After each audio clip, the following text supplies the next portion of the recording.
Mesdames, Messieurs, bonjour et très heureux de vous retrouver dans ce 13 heures Bénin. Voici le sommaire. Rôle d'éducateur de l'enseignant, on en parle dans ce 13 heures Bénin. L'école est faite pour s'instruire, acquérir des connaissances, mais dans son rôle d'instructeur, l'enseignant inculque à l'apprenant des notions de savoir-être et de savoir-vivre. Mais en quoi consiste ce rôle d'éducateur joué par les enseignants dans nos écoles et collèges? On va le savoir dans un instant. Ensuite, sur la Cotonou et la Condie, les affaires ne tournent plus bien pour les conducteurs. Plus de passagers comme avant, les clients négocient toujours à la baisse les frais de voyage. C'est pourquoi nous sommes obligés de faire des surcharges pour rentabiliser. Voilà quelques-unes des plaintes enregistrées auprès des conducteurs de taxi de la gare routière de Ilakondi.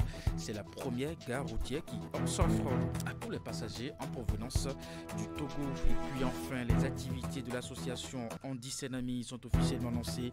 C'est une association qui œuvre pour la défense des droits des personnes en situation de handicap et promouvoir leur autonomie financière et l'amélioration de leur qualité de vie.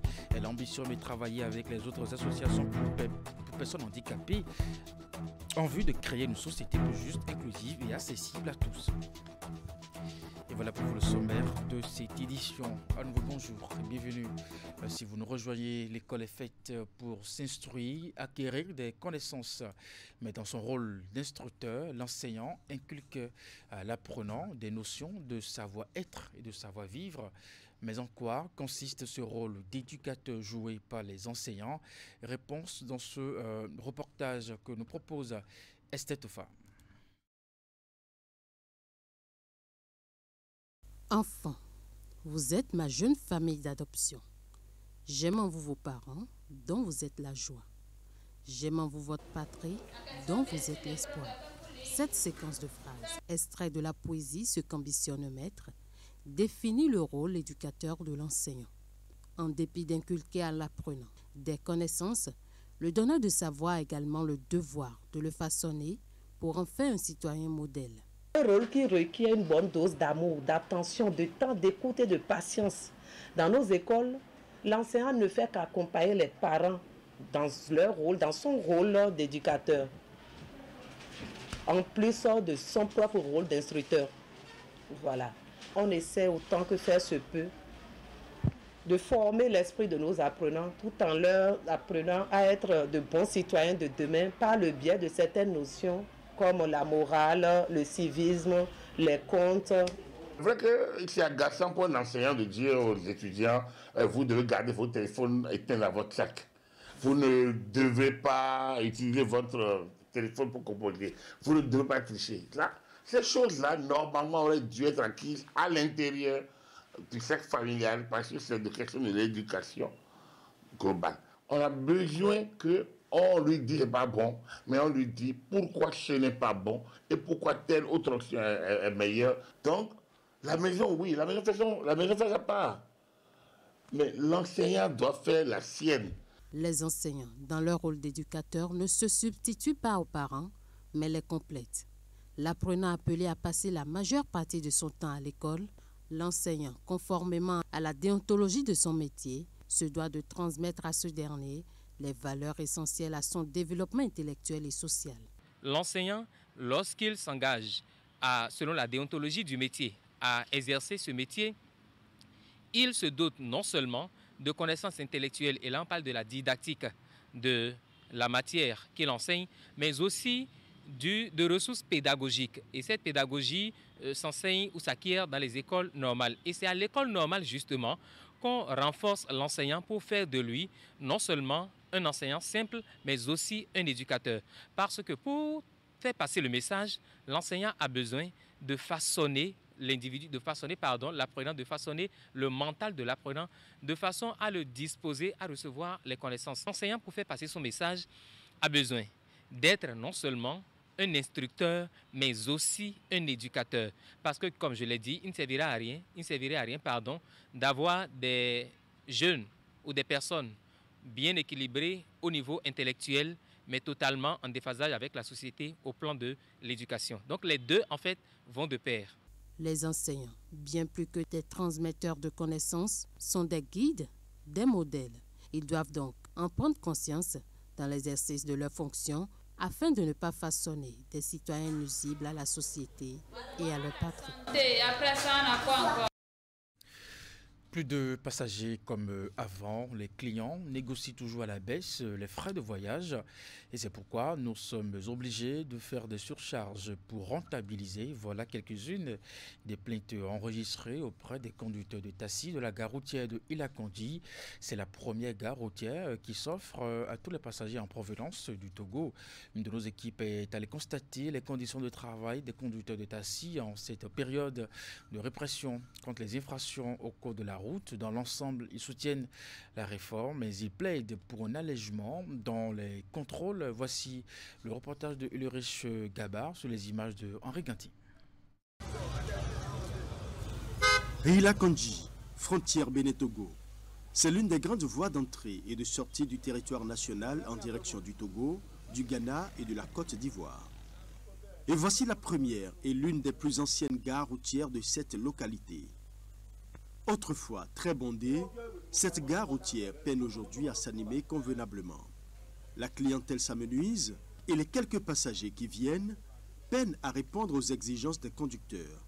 Ils négocient à la baisse les frais de voyage, ce qui évidemment n'est pas toujours accepté par les chauffeurs de taxi.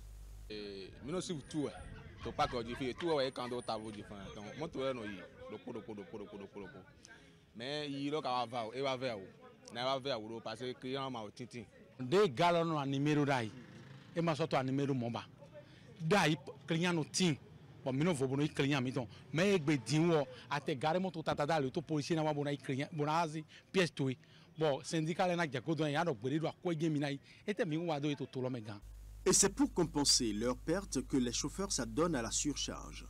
Mais sur la route, la police républicaine est sans état d'âme sur les contrôles depuis le démarrage de l'opération de répression contre les infractions au code routier. Client ma to akwa su ou ezon bo mi ndron do surcharge. Pe ya igbon to flen di wo da ya 1000 francs on wegbe. Ayi lo mi bo na ko 150 na we. Amo egbe ayi won di 3200 we ya medo gome. We ko do ton. Ene ni ya gari bo ma mo client me to pet lodo. Egbe ayi won di client yo su gboma to ko na. No mama mi na do zegbe to sun ku to no wa ila kon 3000 mi ro ko. Amo egbe di ni amo me di ando mi 800 mi si ka 1500.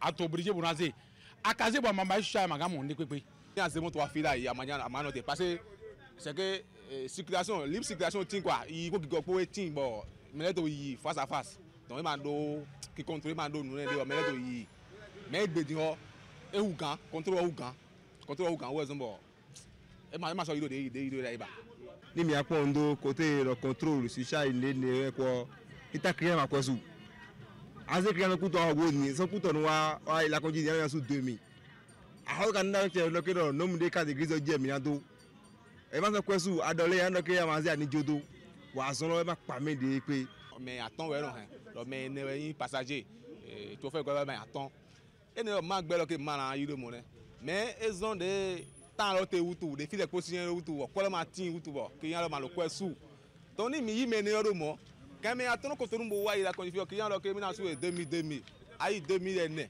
mais ne wa file be ko chanton aka jami akpo fodon globonu ajami akpo fodon globonu son don bo ko chanton bo lo ko chanton so yi aba ba pe so me don ne ko fo mi le di ma o de moto mi de moto ko me bo so ko kan de serupo 40,000 mi no su po de serupo donc na mi an ba igbon o fi ka do wa se do mi na su ko pe. Entre difficultés financières et l'obligation de respecter les prescriptions du code routier, les chauffeurs n'ont qu'un seul choix, se conformer aux tests. Et ils en sont d'ailleurs bien conscients. Oui, je vais Nigeria, Accra, Semé, Cotonou souvent. Si tu n'as pas de surcharge, si tu n'as pas de pièces, si tu n'as pas d'ajout, on va te verbaliser. Si tu ajoutes là, c'est fini, la route est calme. Il n'y a pas d'accident beaucoup comme avant. Oui. Et le service de vitesse aussi nous contrôle souvent sur la voie. C'est pourquoi nous sommes libres aujourd'hui. Ok, moi je m'en vais, mais comme ça. Et bonne journée. Merci beaucoup.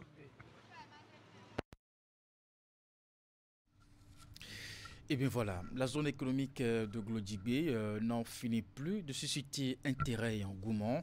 Les visiteurs se suivent pour découvrir ce fleuron de l'économie nationale.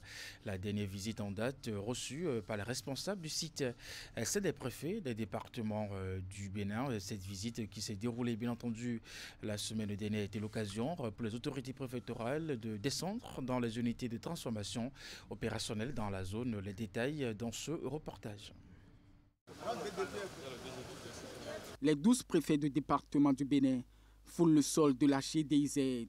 De concert, les premières autorités des départements de notre pays ont décidé de ne plus se faire compter les merveilles de cette zone industrielle. Accueillies par le premier responsable du site, elles ont été soumises à un exercice devenu tradition ici, la présentation de la GDIZ. En dehors de ça, nous avons le parc qui est réservé aux unités de transformation de noix de cajou. Nous avons visité ça tout à l'heure, qui était à votre gauche. Les parcelles ici sont beaucoup plus grandes, c'est-à-dire en hectares. Aujourd'hui, avec cette zone, nous avons des unités de transformation qui sont opérationnelles. Nous avons des unités de transformation de noix de cajou qui nous permettent de transformer nos noix de cajou au lieu de les vendre à l'état brut à l'international. Nous avons des unités intégrés de textiles qui nous permettent de valoriser nos fibres au lieu de les vendre au Bangladesh et au Vietnam. Une véritable immersion. C'est à cela qu'ont eu droit les 12 préfets du département du Bénin. Guidées par leur hôte, elles ont été conduites au plus près des ateliers de production. De la fabrication de vêtements à la transformation de la noix de cajou, plusieurs unités installées sur le site ont été visitées.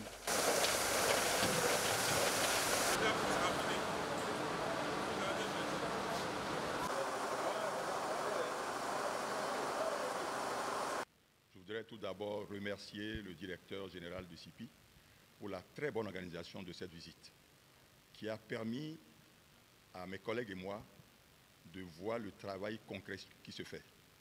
Nous pouvons dire au terme de cette visite avec conviction que le chef de l'État, M. Talon Patrice, a enfin montré à la nation béninoise la voie à suivre.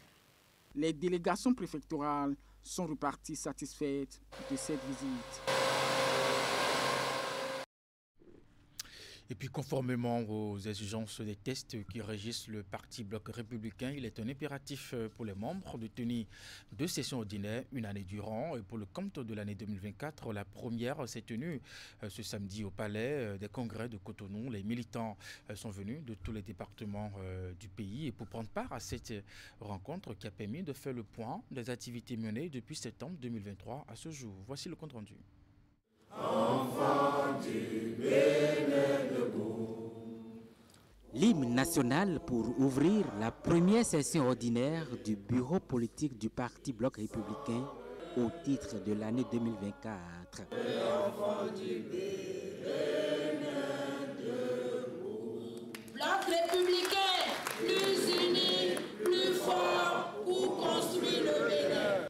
Les militants sont venus des 77 communes du Bénin pour l'effectivité de cette rencontre. Camarades militantes et militants, notre première session ordinaire de l'année 2024 se tient dans un contexte particulier. En effet, qu'il vous souvienne que les parlementaires de la 9e législature ont récemment examiné et voté le code électoral le 5 mars 2024. 9 jours après, la Cour constitutionnelle a jugé ce code électoral conforme à la Constitution et toutes les dispositions ont été prises par le président de la République pour sa ratification. Chers camarades, notre pays nous appelle au réalisme, à la solidarité et à la cohésion.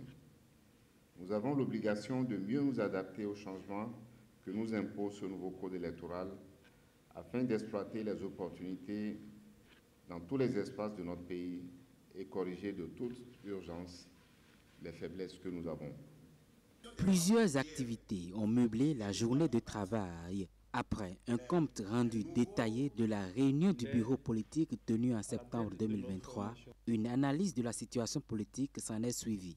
À ce sujet, le vice-président Barthélemy Kassa a rappelé l'importance de la synergie d'action pour les échéances électorales de 2026. Nous avons compris, nous avons pris l'engagement que désormais nous devons nous soutenir main dans la main pour travailler à avoir les 20%. Parce que nous avons fait l'état des lieux. Effectivement, il y a des circonstances dans lesquelles nous n'avons pas pu avoir les 20%. Donc il s'agit pour nous de travailler à avoir 20% désormais. Et là où nous avons 20%, de travailler à conforter notre position ou aller de l'avant. Parce qu'il s'agit de travailler ensemble désormais. Le bloc républicain occupe une place de choix, comme vous le voyez, à travers les structures, à travers le fonctionnement des différents organes. La tenue de cette session témoigne de la vitalité des différents organes du bloc républicain. Nous avons pris l'initiative de continuer à soutenir le chef de l'État pour qu'on puisse avoir les 20% dans chaque circonscription électorale. Vous allez constater qu'il y a eu le plan d'action de 2024 qui a été développé pour enclencher les projets et autres. Il y a les moyens internes du parti qui doivent être mobilisés. En dehors de l'aide de l'État, le parti même doit compter sur ses propres forces.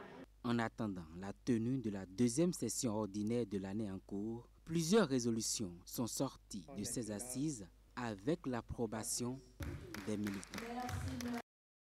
Et puis fauché par la mort des suites d'une courte maladie, le secrétaire général du ministère de l'Enseignement supérieur, de la recherche scientifique, le professeur Ansek Kwame Gomez, a été conduit à sa dernière demeure ce week-end. Mais avant, à l'université d'Abomey-Calavi, collègues, parents et amis ont célébré la mémoire de l'illustre disparu en lui rendant les derniers hommages. Voici les images. Recteur des universités nationales du Bénin et en particulier de Parakou, parents, étudiants et amis ont exprimé leur profonde compassion devant la dépouille du feu professeur Ansek Kwame Gomez. Le cœur lourd d'émotions, les différentes personnalités ont présenté les oraisons funèbres d'adieu afin de pérenniser l'œuvre et la mémoire de l'illustre disparu. Pour le recteur de l'université de Parakou, les circonstances de ce 19 avril sont tristes et bien tristes. Au nom de toute la communauté universitaire du Parakou, je tiens à exprimer mes remerciements à vous tous ici réunis pour célébrer la mémoire de notre cher collègue qui, depuis le 18 mars 2024, a connu la fin de sa contribution à l'écriture de la grande saga de l'université de Parakou. Des voix plus autorisées dans cette salle vont certainement se charger de rappeler sa contribution à l'ensemble du système universitaire béninois. Grand intellectuel, assorti d'un riche parcours universitaire et surtout administratif, il a été nommé secrétaire général du ministère de l'Enseignement supérieur et de la recherche scientifique le 22 décembre 2021. La disparition de ce dévoué au travail, selon le représentant du ministre empêché, le directeur de cabinet, constitue une grande perte pour la communauté scientifique universitaire. Je puis affirmer aujourd'hui qu'un proche collègue, un dévoué au travail s'en est allé, alors même que nous avons encore besoin de ses précieux services et surtout de sa science. Le secrétaire général de notre ministère préféra nous tourner définitivement le dos. Ce débat prématuré laisse donc un immense vide dans notre département ministériel, mais également dans le cœur de celles et de ceux qui ont eu le privilège de le côtoyer. Consternée par la mort prématurée de son père, la représentante de la famille Aurore Gomez a aussi rendu un vibrant hommage à son cher papa. Après le passage des témoignages touchants, les différentes délégations ont respectivement défilé pour se recueillir devant la dépouille mortelle. Le ministre des Enseignements secondaires, techniques de la formation professionnelle Yves Kouaro-Tchabi et sa collègue des affaires sociales et de la microfinance se sont rendus au lycée des jeunes filles de l'Okossa. Objectif, aller voir de visu l'expérimentation de la mise en œuvre des classes socio-éducatives, un projet initié pour enseigner la morale aux apprenants. Voici le compte rendu avec Narcisse Alossé, Florando. C'est parti. Journée de travail peu ordinaire dans la matinée de ce mardi 16 avril 2024 au lycée des jeunes filles de l'Okossa. Dans cette situation de classe, enseignants et apprenants reçoivent la visite de 2 membres du gouvernement. Le ministre des Enseignements secondaires, techniques et de la formation professionnelle et sa collègue en charge des affaires sociales.